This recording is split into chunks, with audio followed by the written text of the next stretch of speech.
What's up, everyone? Welcome back to the Actually Useful podcast, where we talk about what's going wrong with the internet and talk to the amazing people who are trying to make it a better, friendlier, and more useful place. Today, we are joined by the lovely JP, who I believe you guys used to work together once upon a time. Yep. Eons ago, many years ago, we worked together. My first big girl job, JP was a developer and I was eventually a product manager. What was the big girl job? We worked in advertising. We worked for a company called Zephyr that I guarantee you nobody outside of our friends listening to this will have heard of. It's spelled Z-E-F-R like the skateboarders in Venice because I don't mind dragging these people. The co-founders didn't really have a plan. And so they were like, well, we just want to have a Venice vibe. So they named it something that they could pivot however they wanted to pivot. And I don't know what their brand product is now, but I can tell you for a long time, it was my roadmap, even after I was forced to resign under dubious conditions.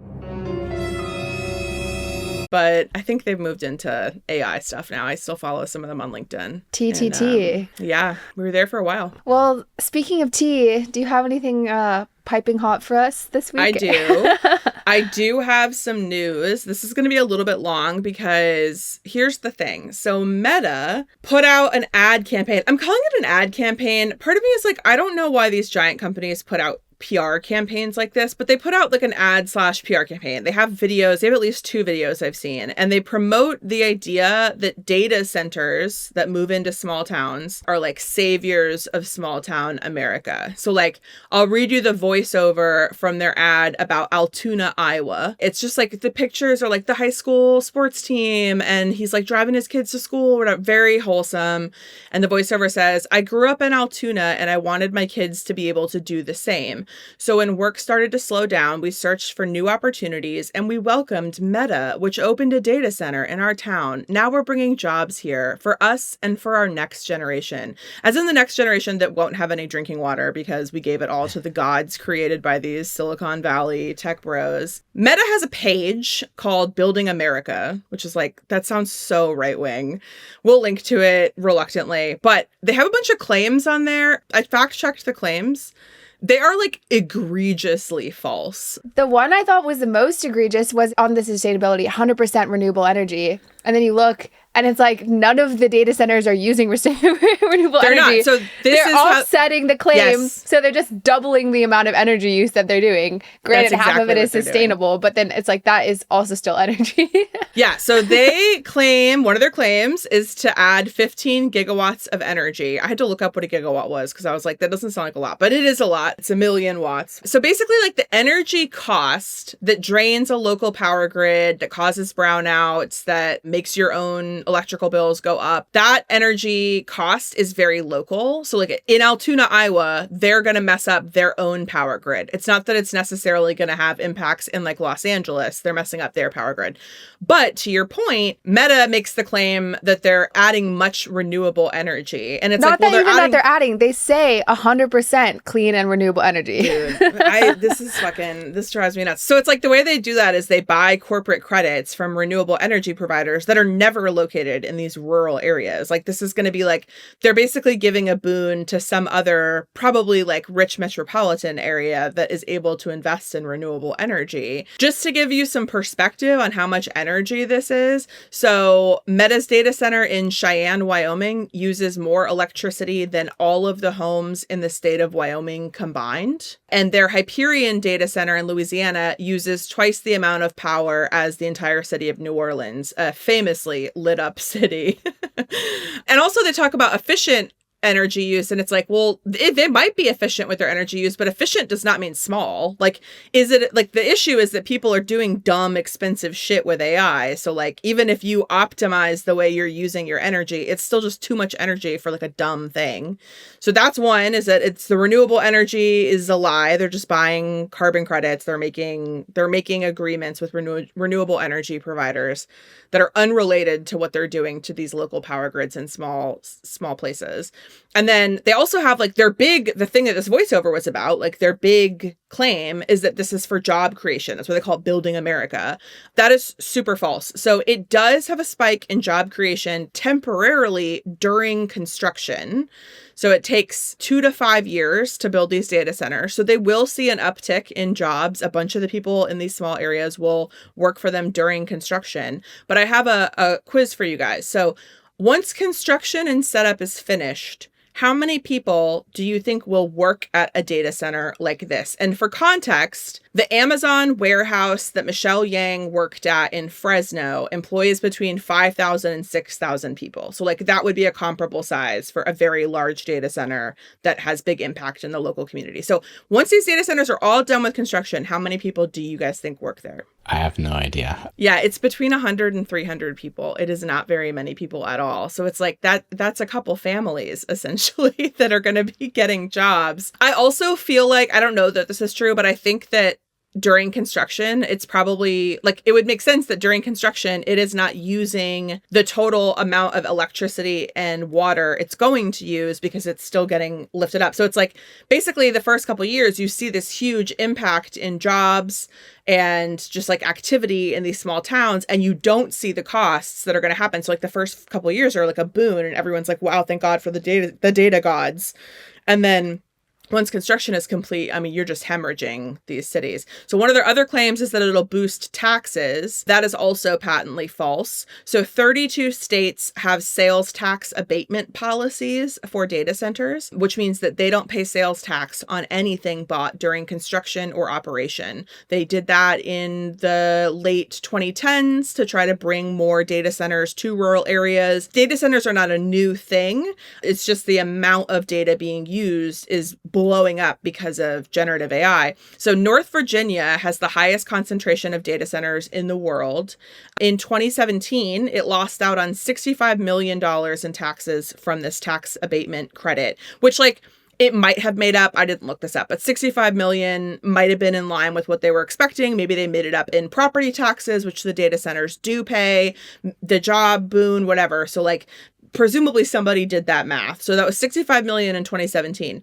In 2023, it lost out on $750 million in sales tax. So that is an over 1,000% jump in the amount it costs these small towns to have these data centers that take away their electricity and make their water become sludge. Like the cost of this is not just that the jobs are temporary and that your electricity bill goes up. Like it is there's a really, really good documentary from More Perfect Union that I'll link. Like it is a health hazard to live near these data centers because it makes your water undrinkable. The noise pollution is like incredibly damaging to your physical health, your mental health. So I feel really bad for these small places, and I hope people do not fall for this super dumb campaign. AJ, also, you know about the Coke commercial. Do you want to tell us about Coke using AI for this Christmas commercial? So basically for the last 2 years, Coke has put out AI generated commercials, which is pretty sad because they generally have pretty authentic,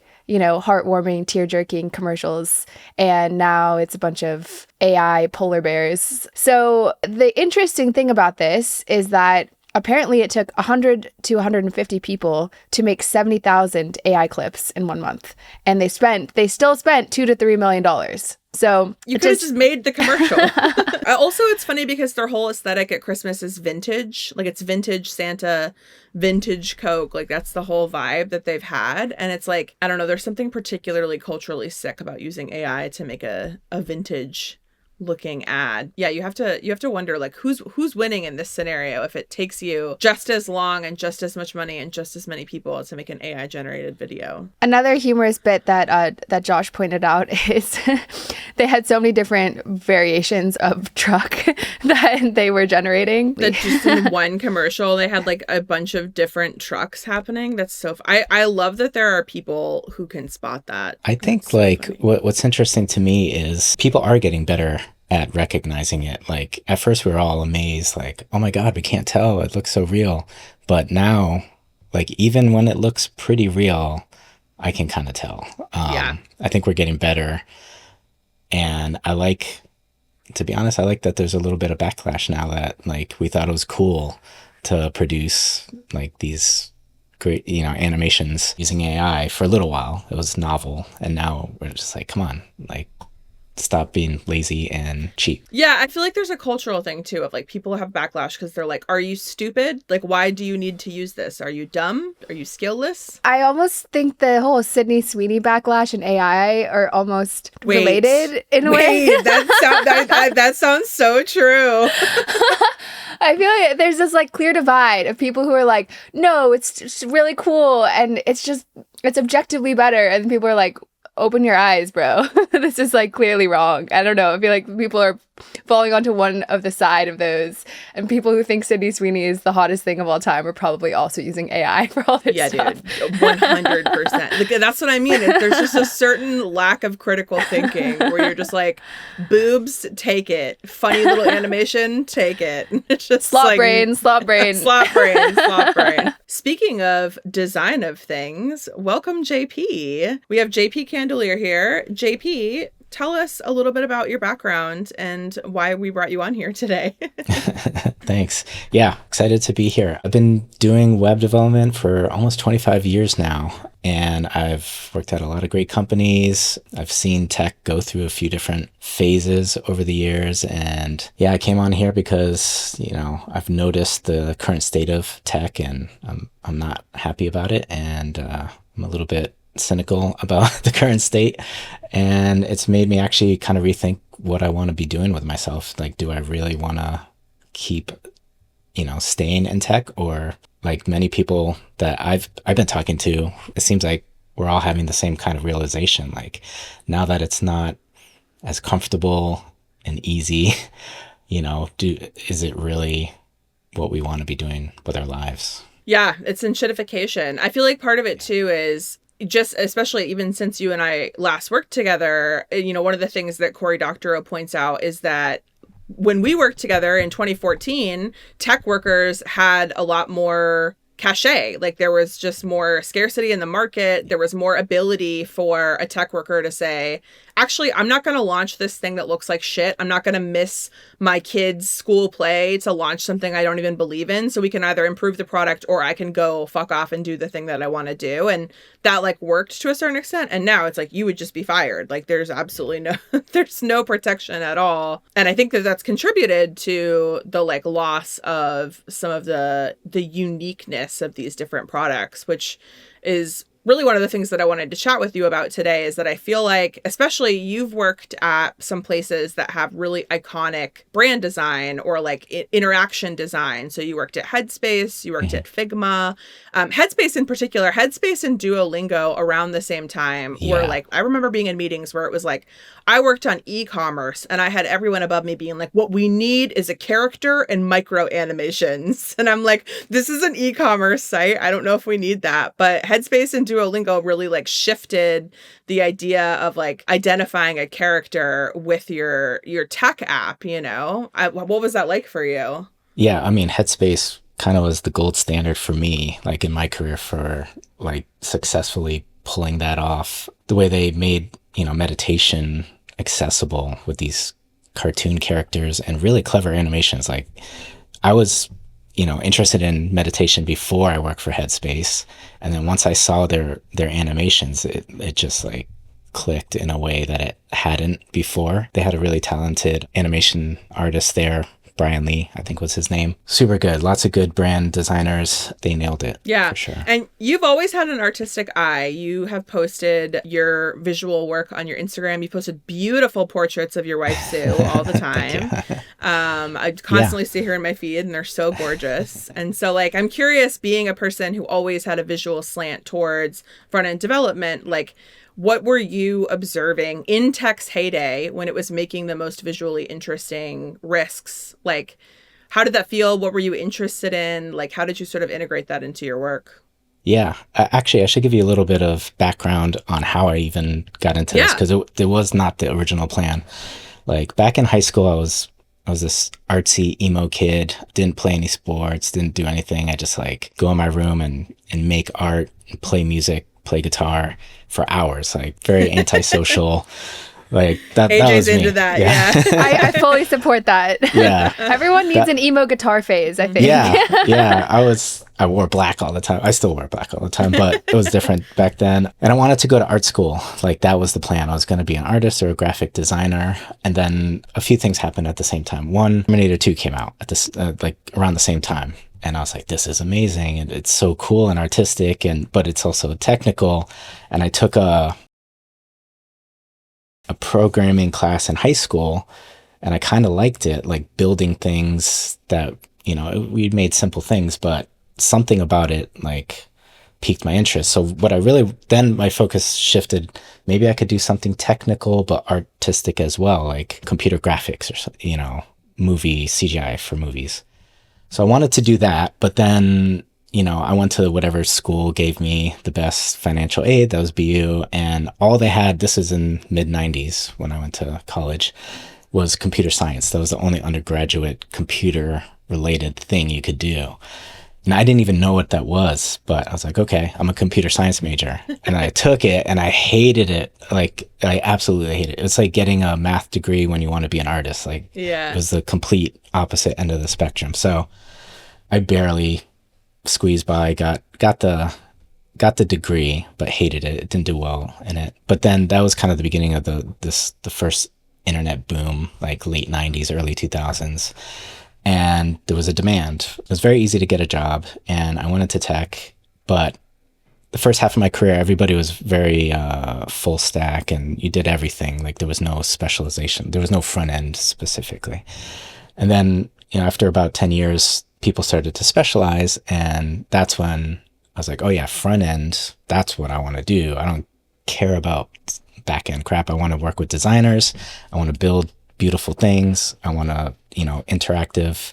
I care about, user experience and all this. So that's how I kind of fell into being a web developer, front-end web developer, and kind of specializing in that. It is funny too, like when JP and I worked together, we were working for a B2B company that was very large and had many, many talented people. But our designers, Ruth Kaufman and Anthony Parakian, are like, to this day, some of the best designers I've ever worked with in my life. And it was so funny, our amazing design work and our amazing front-end team, we had these gorgeous products for advertising companies. Like, I've never worked on a consumer-facing product that was as beautiful as some of the things I worked on for Zephyr. And I feel like I got really spoiled by my designers and my front-end team in that first job. I'm curious, as someone who has had longevity, and in your case specifically, have a range of experiences, be really well-rounded, and then go into more specialization.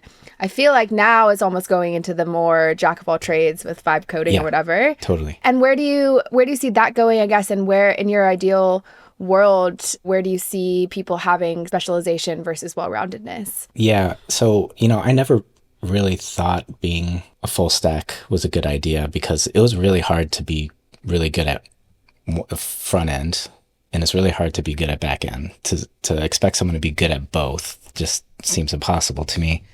So, for a while, I think big companies had it in their budgets to get all these specialists, and it was great. And I think I do see the trend going back to expecting people to do stuff across the full stack now. I attribute that, part of it could be a little bit of AI being able to bridge that gap, but I think it's just like companies wanting to be tight with their budgets. Like at Figma, they have a lot of money, right? But they pride themselves on being lean. Oh, we're lean. And I feel like that's the word companies use now to really be stingy with like hiring. What do you think that ends up costing like end users? Like if we think about the world of like phone apps in 2012, 2013, when it felt like apps were still like really fun and exciting. Like that was they were really peaking. You were getting apps for everything. It was really fun to use. The idea of streaks became a thing. Like now streaks are like ubiquitous. Again, so many e-commerce people are like, Ariel, put in a streak. And it's like, of shopping? Why would somebody have a goal to shop every single day? That doesn't make any sense.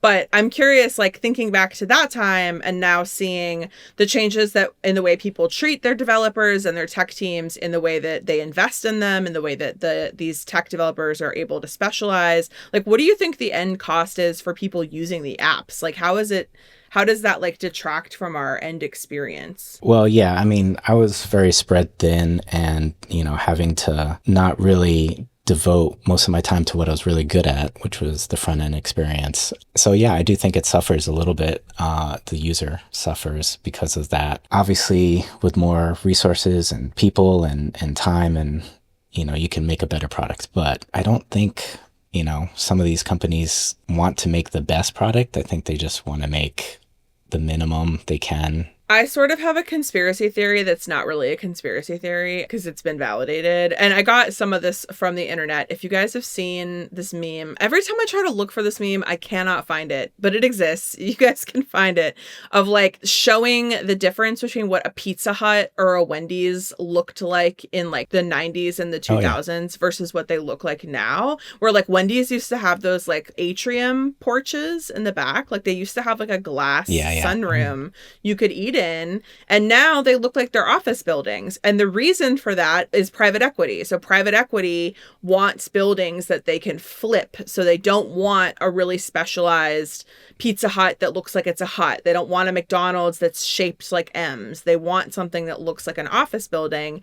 And I feel like that, like, as soon as I saw that, I was like, oh my God, that's what's happening to tech, like to consumer tech products, is that, to your point, I think these companies are trying to do the minimum amount, and I think they're kind of trying to position themselves to be flippable, acquirable, pivotable. Like they're trying to be like, if we wanted to change, I mean, going back to at the beginning when I said Zephyr picked a name that didn't mean anything because they didn't know what their product was. So they were like, what do we even call ourselves? We got to figure out what we're even making. I'm curious what you think of that, of just like, I think that they're doing it because they're not trying to invest so squarely into being really good at one particular user pattern, Yeah.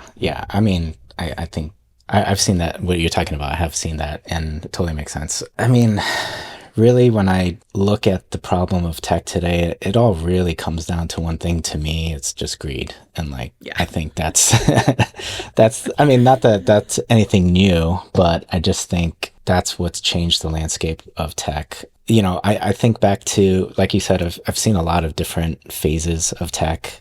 And to be honest, like the first few years I was in tech, like websites kind of sucked. They were not that good.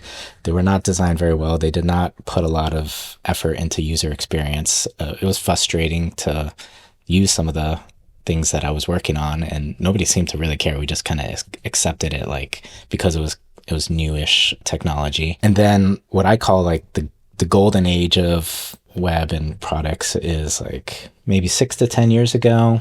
I think of companies like Spotify, Airbnb, Uber, some of the FAANG companies. Like it felt exciting to be in that space because I felt like those kind of companies really were like trying to solve problems. I feel like they were the first kind of generation of companies that really spent a lot of time on the user experience, and we started to realize how good a web experience could be. And that what's ironic, though, I look at those companies now, and most of them are pretty hated at this point. Like, absolutely, I don't like any of those companies. Nope. I used to want to work at Spotify. I used to want to work at Facebook. Now I wouldn't touch them even if they offered it. Yeah, so I think the greed also is one of the things that ruined those companies. Yeah, I've been thinking about it, in preparation for this interview. I was thinking about the different phases and the different companies. And one of the things that I think is making everything so soulless, like these companies kind of developed a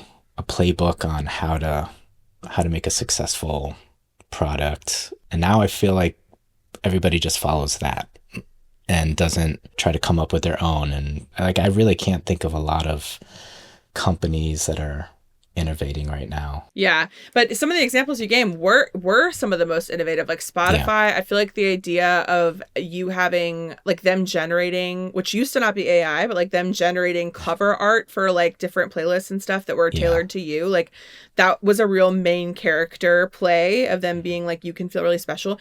Airbnb was one of the examples I was thinking of in prep for this, because it used to be that these apps like really directly impacted our visual culture and like the aesthetic of a generation. So like Airbnb, They were the first travel app to promote professional photography. Like that had never happened before. The idea of user-generated travel content on TripAdvisor, on any of these travel marketplaces, like the idea of having professional photography that was staged in a particular way was so revolutionary. And the founder of Airbnb, Brian Chesky, like he specifically said that he wanted that to be unscalable, where he was like, the only way to innovate this is to do it in a way that does not scale. We will figure out the scaling later.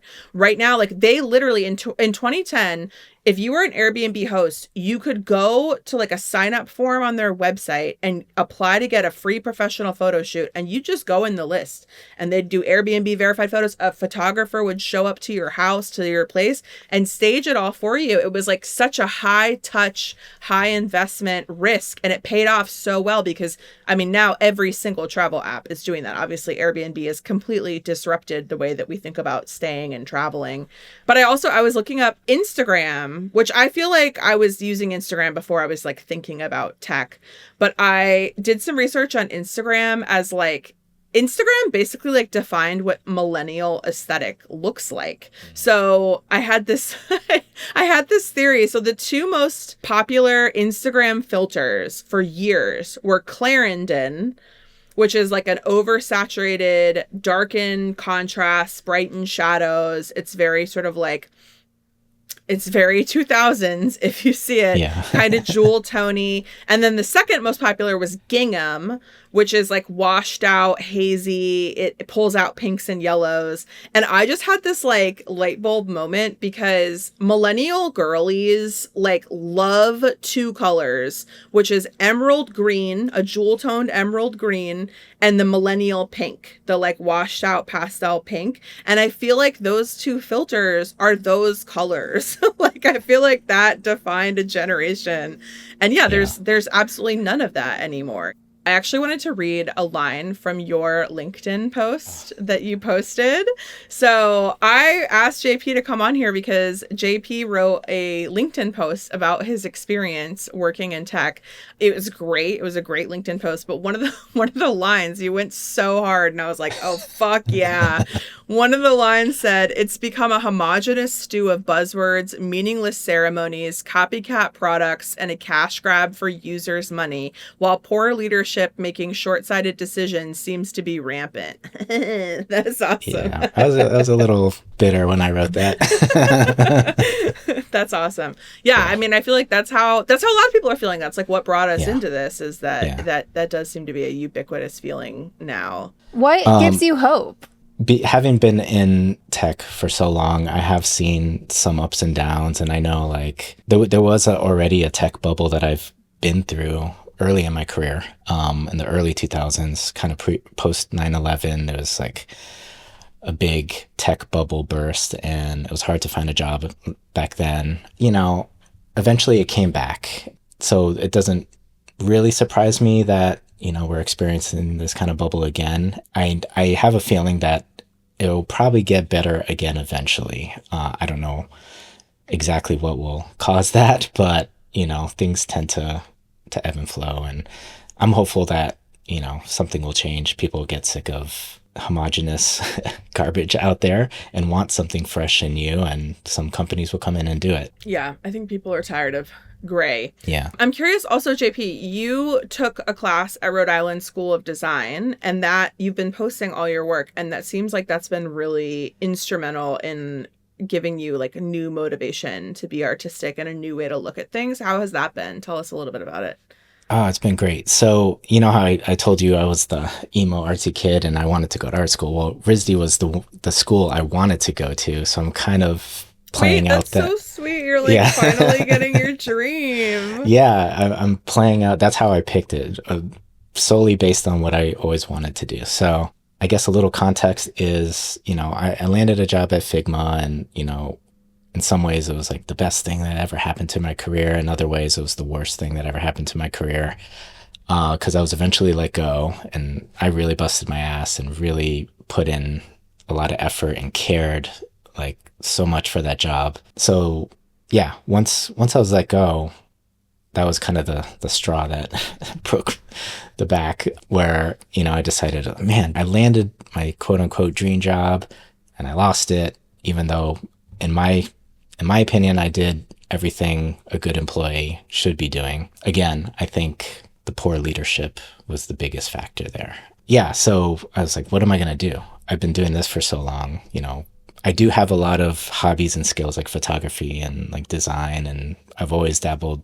I never lost the artistic creativity, even though I was in tech. I was always playing music and stuff. So one day I just had the idea, like, why don't I study graphic design now? Why don't I go back to school, an online program? But it really excited me. Like, for the first time in probably over a decade, I was like super excited by the possibilities of getting out of just a pure tech job and going into a creative field. I know there's also, they're not always doing great as well, and it has its own challenges, but yeah, it feels like I'm back on that path that I kind of strayed a little bit from way back when I was younger. And you launched a typography. You launched is that the right word? A font, a typography? Well, yeah, I've been working on on a few custom typefaces, which I never knew I could, and like a person could do, until recently.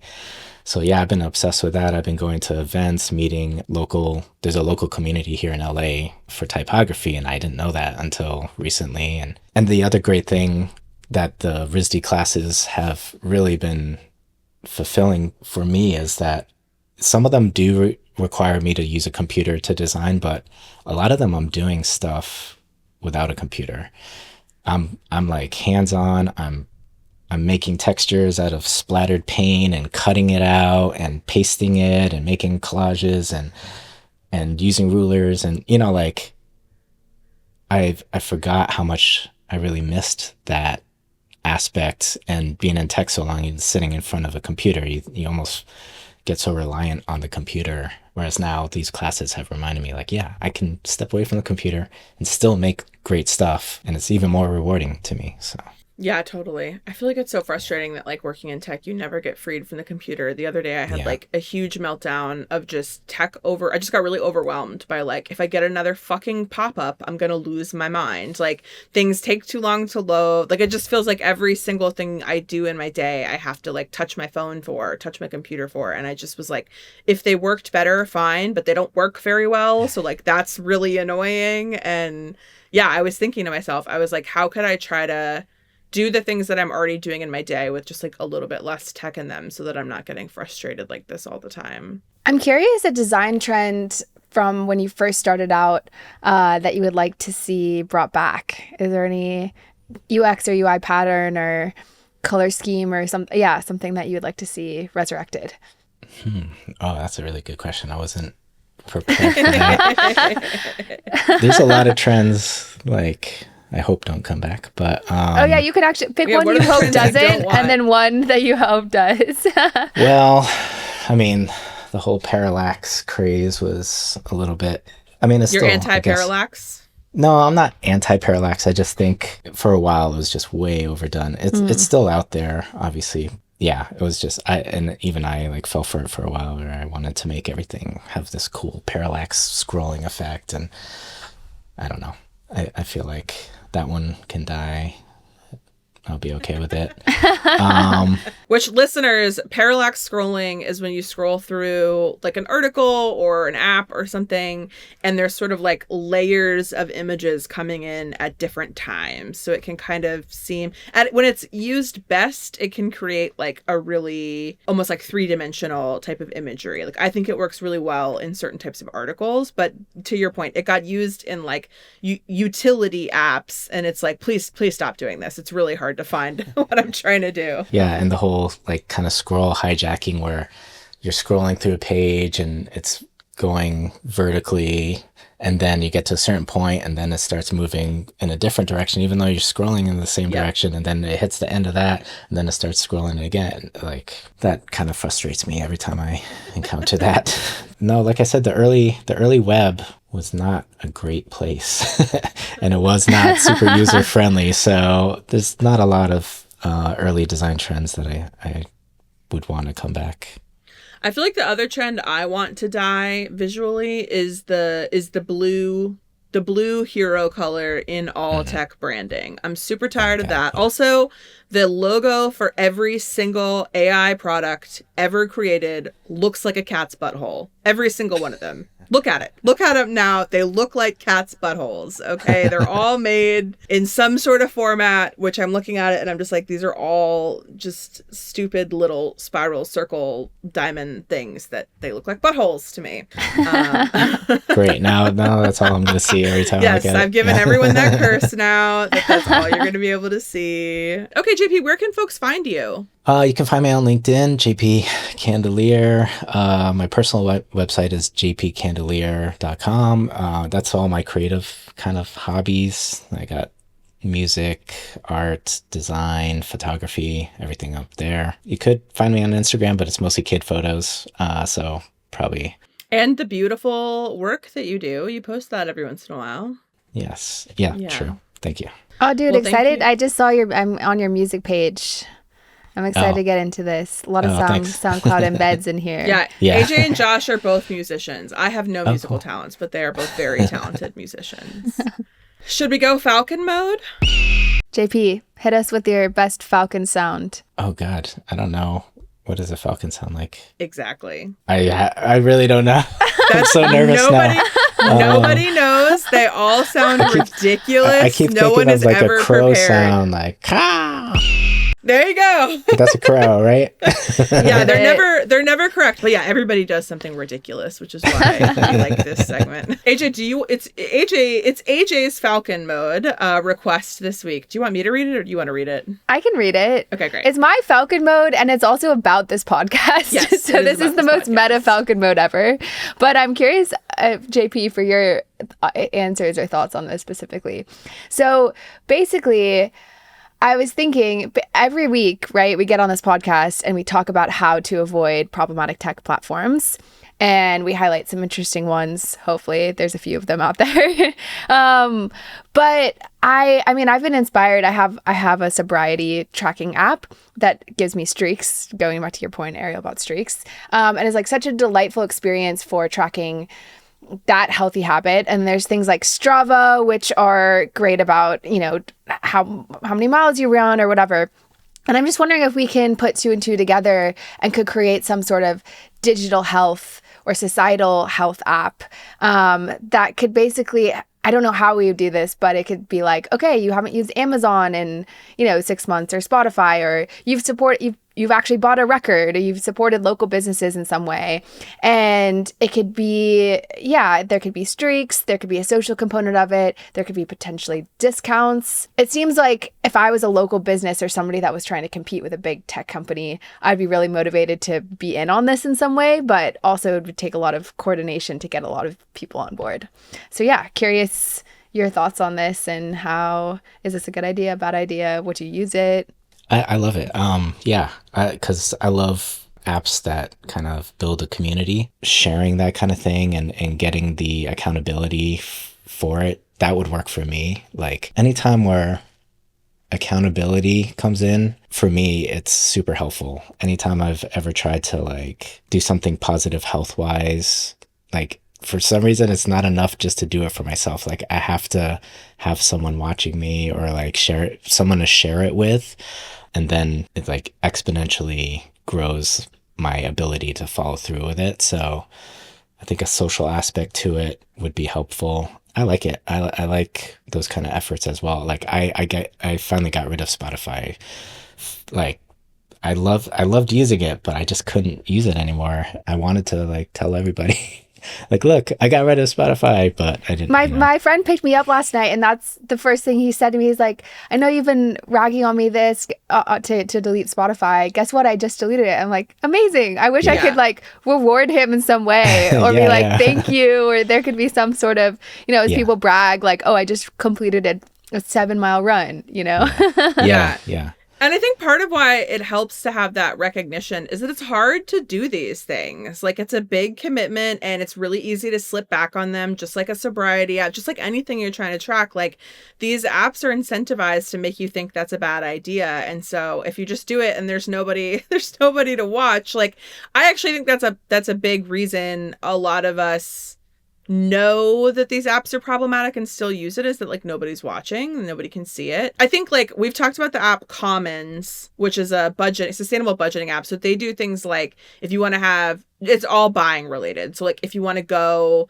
a month without buying on Amazon, it can track that for you because you put in your credit cards and can reward you. You get like seeds, which are like loyalty points for different sustainable brands. But I think to your point, AJ, like that is a specific use case around what you're spending with your credit cards or with your debit cards or whatever. And this is more like how you're using. There's obviously screen trackers, but I would totally use something like I am a big proponent of the app OneSec, which puts it's an anti-doom scrolling where like if you go to open an app, instead of just getting the like native screen time blocker, you wire a shortcut so that OneSec opens. It's like 1 second. OneSec opens and it loads this like, it tells you to take a deep breath and it has for 5 seconds, it loads this little animation that goes up and hits the screen and goes back down. And there's little haptics. So you can kind of get used to the experience of like scrolling up and letting it go down. And for me, it made a really big impact on dopamine scrolling of just like opening apps constantly to be like, I need something, I'm anxious, whatever. Because it's like, I don't actually want to open Instagram, but if I open it, I'm going to get trapped inside. So after it like loads this 5 second screen, it asks you if you actually want to go through it. But AJ, I love that idea. I think there's a social feed component. And then also to me, it would be great if it's not self-reported. Like I want some component that's like, I give it permission to monitor my phone and I want you to tell me that I did a really good job not opening these apps because again, there's nobody who's holding me accountable to not using Instagram. I actually sent this to a friend of mine, AJ, because my friend, Anna Natasha, her book is coming out in March 2027, I think. She's in my writing group and she just got a contract for 2 books. Congratulations. But we're working on her second book. And the main character in the second book, his problem is that like he owns a family bar in Highland Park and it's getting gentrified. And there's like, he's losing a lot of foot traffic and it just feels different than when his parents owned it. And so like one of the solutions that they come up with is, or that we're talking about potentially putting in the book is like, what if all of the local like small businesses in Highland Park had like a booklet so that instead of having a loyalty card to one place, you have a loyalty card to the neighborhood so that it's like you're shopping in your neighborhood and then they all pool together to be like, maybe there's certain events that are only accessible for people who got their stamps filled out, or there's like certain rewards that you can get that show that like you're investing in your community. And I think that would be like such an easy and rich way to like do everything good, like support the businesses you want to support, make new friends, change your shopping habits. I think people want to do that. Like, I think people want to support small businesses and they want to stop using these big tech apps, but there aren't great ways to stop that. And a lot of ways we could think of stopping it with an app will probably get killed in the app stores because I don't think big businesses would like this, but I do love that idea. Maybe we'll make it. Sometimes these apps, we're like, we should make it. We should just make that. I mean, it fits with the pod, right? It could be the actually useful app. Use only apps that are actually useful, like we're headed in that direction. So stay tuned. Listeners, we want to hear from you. Send us your app ideas, problems that could be solved with tech, things that you would like to become more techless too. It's a thing we talk about. You can hit us up on most social media at actuallyusefulpod or email us at heyactuallyuseful@gmail.com. JP, it has been absolutely lovely catching up with you today and learning about your experiences through shitty tech, good tech, and now really exciting your new design life. Yeah, thank you for having me. It was really fun to talk about this. Yay. Appreciate it. Yeah, it's so great to meet you. I can't wait to listen to your music as well. Oh, thank you. Thank you, everybody. We will talk to you in 2 weeks. Have a good one. Bye.